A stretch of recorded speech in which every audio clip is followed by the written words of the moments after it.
Dan untuk mengetahui seperti apa kronologis kejadian penyiraman air keras terhadap seorang guru di Karawang, Jawa Barat, dan bagaimana proses penangkapan terhadap pelaku, saat ini saya sudah terhubung dengan Kasat Reskrim Polres Karawang, AKP Arif Bastomi. Selamat sore, Pak Arif.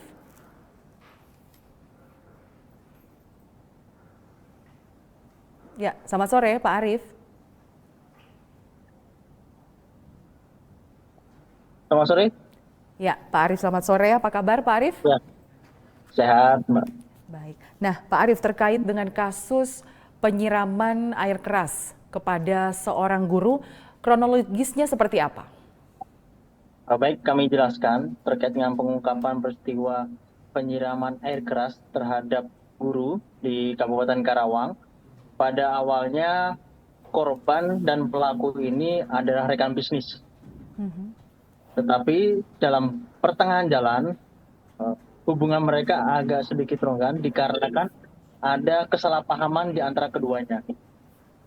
Kemudian korban selaku direktur meminta pelaku untuk mengundurkan diri pada saat itu karena terjadi ketidaksesuaian visi dan misi pada perusahaan bisnis tersebut. Seketika tidak panjang pikir, pelaku ini langsung berinisiatif untuk melukai korban karena merasa sakit hati, diminta untuk mengundurkan diri, akhirnya merencanakan untuk menyakiti korban dengan membeli air keras yang berada di toko Johar, daerah Johar, Kabupaten Karawang. Pada saat itu juga setelah membeli langsung datang ke rumah korban, tetapi pada saat itu korban tidak ada di rumah. Keesokan harinya pelaku ini kembali lagi ke rumah korban, ternyata korban berada di dalam rumah. Diminta untuk ketemu dengan korban, seketika juga pelaku langsung menyiramkan air keras itu ke muka korban. Nah, Demikian, Pak. Pak Arif, polisi sempat mengalami kesulitan untuk menangkap pelaku karena pelaku berpindah-pindah tempat. Baik. Berapa lama setelah kejadian sampai pelaku bisa ditangkap?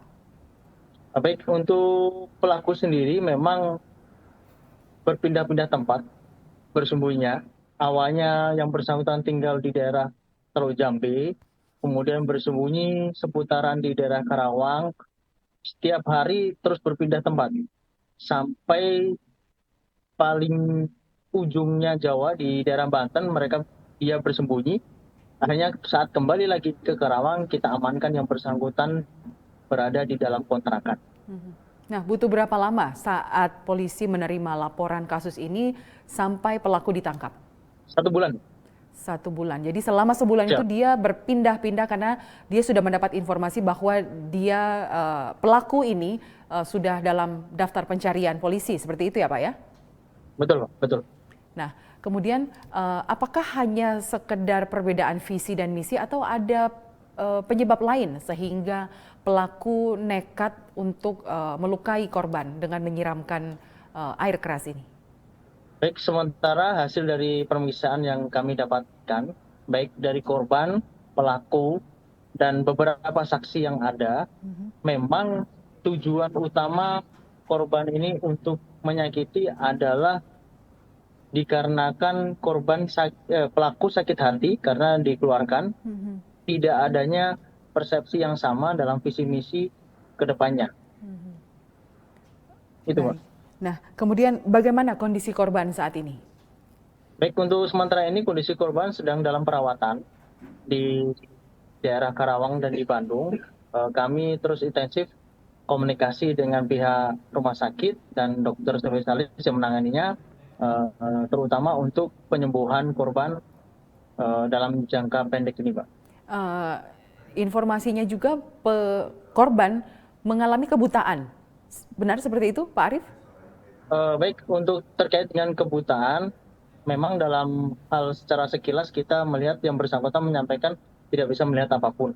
Tetapi kami masih menunggu secara resmi keterangan dari dokter terkait hasil akhir dari pengobatan dari korban itu sendiri, Pak. Apakah nanti ada tindakan medis lainnya atau seperti apa? Kami sedang komunikasi dengan pihak dokter dan rumah sakit.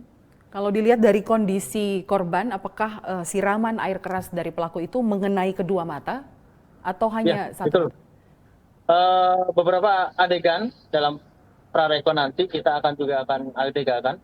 Kemungkinan memang melukai semua muka, terutama di bagian mata, karena yang bersangkutan langsung seketika itu menyiram menggunakan botol mineral ke daerah muka korban.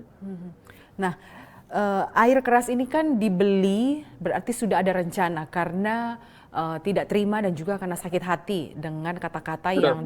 yang dilontarkan korban, apalagi untuk meminta kok pelaku untuk mengundurkan diri dari perusahaan tersebut. Dilihat dari motifnya dan juga apa yang dilakukan pelaku, apakah ini bisa dijerat juga dengan tindakan yang sudah direncanakan? Betul, Pak. Setelah kami melakukan beberapa pemeriksaan saksi, kemudian korban juga kita minta keterangan tambahan. Ada kemungkinan nanti akan kita kenakan pasal 354 juga, Pak, terkait dengan berencana ini, karena pelaku ini sudah merencanakan dengan membeli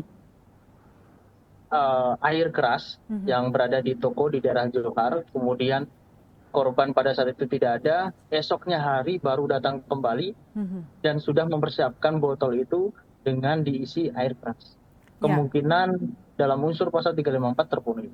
Ya, Pak Arief, di saat kapan Ya, pelaku melakukan aksinya itu terhadap korban? Apakah di tempat bekerja atau seperti apa? baik. Pelaku ini melakukan aksinya di rumah korban di pagi hari sekitar pukul 7 pagi, Mbak. Jadi mendatangi rumah korban. Betul, Baik, mendatangi rumah korban. ya Pak Arief, dari kasus ini yang terjadi di daerah Karawang, apa yang pihak kepolisian bisa imbau kepada masyarakat terkait kasus sakit hati dan juga perbuatan berencana untuk menyakiti korban? Baik, kami himbau pesan Kaptimas dari pihak kepolisian bahwasanya setiap orang yang melakukan aktivitas atau berusaha bersama-sama dengan rekan bisnisnya untuk saling menjaga kepercayaan dan saling komunikasi yang baik, karena dengan komunikasi yang baik akan menguntungkan kedua belah pihak. Jangan sampai peristiwa yang sudah kita alami bersama yang ditangani oleh Polres Karawang menjadi pemicu peristiwa-peristiwa lain supaya tidak terjadi kembali, Pak, di kemudian hari. Baik, terima kasih Mungkin itu, Kasat. Pak. Ya, terima kasih informasinya. Kasat Reskrim Polres Karawang AKP Arief Bastomi sudah bergabung bersama kami di Presisi Petang. Selamat sore, salam presisi. Selamat sore, Pak. Selamat sore.